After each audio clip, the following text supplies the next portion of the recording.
Pretty stunning interview. It played earlier on Fox and Friends. It's the only channel that would play it, and I'm glad we did. Tammy Bruce is president of Independent Women's Voice, and she joins us tonight. So, Tammy, what's interesting is that this vote took place against the backdrop of a much broader health care debate. So Democrats are, in effect, arguing for health care for all, except for children who survive abortion.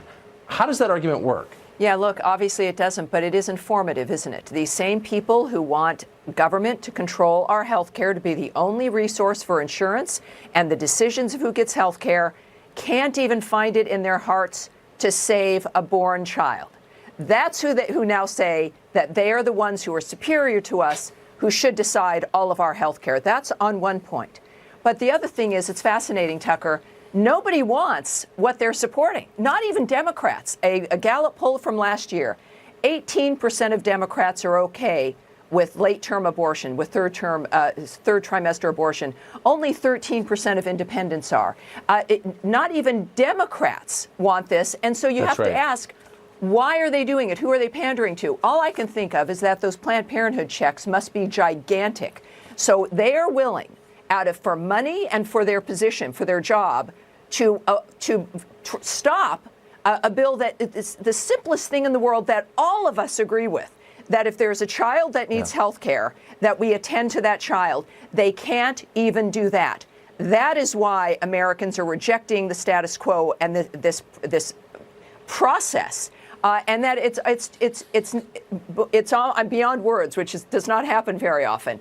It is so No, but appalling. you're right, because you make the point that this is not an abortion debate. No, it's a debate of whether to provide health care to a child. Yeah, and look, 80% of Americans agree with the Roe versus Wade limitation, certain circumstances to 12 weeks, and then support craters. Nobody is 80% is like, okay, but this is not about abortion. This is something very different, and it speaks to also the Alexandria Ocasio-Cortez dynamic of like, well, maybe you shouldn't even be having children. This is the mind of these individuals. A person on my blog had noted very cleverly that at least now maybe we wouldn't have to worry about that free tuition if the Democrats get their way, because no one will be there to go to college. But why am I laughing? It's so ghoulish. It's ghoulish, but this is important for the American people to realize. This is not all roads leading to Rome.